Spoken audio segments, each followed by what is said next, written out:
आज घरात एक वेगळीच गडबड होती.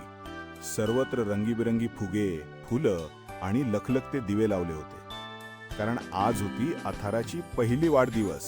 छोटूशी गोंडस अथारा, गोड गोड हसणारी आणि सगळ्यांची लाडकी, आज एका वर्षाची झाली होती. तिचे आई प्रतीक्षा आणि वडील अल्पेश खूपच उत्साहित होते. त्यांनी आठवड्याभर आधीच तयारीला सुरुवात केली होती. बघ अल्पेश, ह्या ड्रेसमध्ये ती राजकुमारी सारखी दिसतेय ना? प्रतीक्षाने लाजून विचारलं. हो, अगदी बटरफ्लाय प्रिन्सेस वाटतीये आपली अथारा, अल्पेशने प्रेमाने उत्तर दिलं. भाऊ अबनायर, जो तिच्याशी खूप खेळायचा, बलून ब्लोअर बनला होता, फुगे फुगवत होता आणि सारखा म्हणत होता, अथाराला सरप्राईज आवडेल ना? थोड्याच वेळात नानी, बाबा आणि आजी आले. त्यांनी छोटी अथारासाठी चांदीची पायल आणि लहानशी गोंडस घुंगरांची बाल्टी दिली. नंतर आले गॉडफादर सीझर आणि गॉडमदर क्लेविना.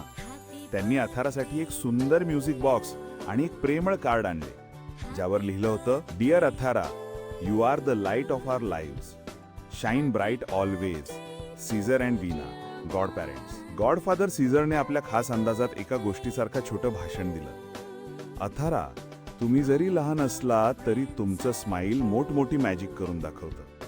आम्ही सगळेच तुम्हाला प्रेम करतो लिटिल स्टार. सगळ्यांनी मिळून हॅपी बर्थडे अथारा असं गाऊन तिला क्लॅप केलं आणि तिने एक छोटंसं 1 कॅन्डल फुंकलं.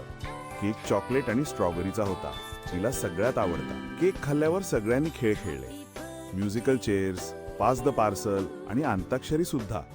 पण सर्वात मजा आली जेव्हा अथाराने स्वतःच्या छोट्याशा हातांनी तिच्या आईबाबांना केक लावला. बघा, आता खरी पार्टी सुरू झाली, अल्पेश हसून म्हणाला. शेवटी रात्री सर्वांनी मिळून अथाराला झोपवायला ललबाय म्हणायला सुरुवात केली. चांदोबा चांदोबा भागलास का, आणि अथारा गोड झोपेत गेली, तिच्या आयुष्यातील पहिल्या वाढदिवसाच्या सुंदर आठवणींचं स्वप्न पाहत. अशा रीतीने अथाराचा पहिला वाढदिवस हा सर्वांच्या प्रेमाने, आनंदाने आणि हसण्यात साजरा झाला.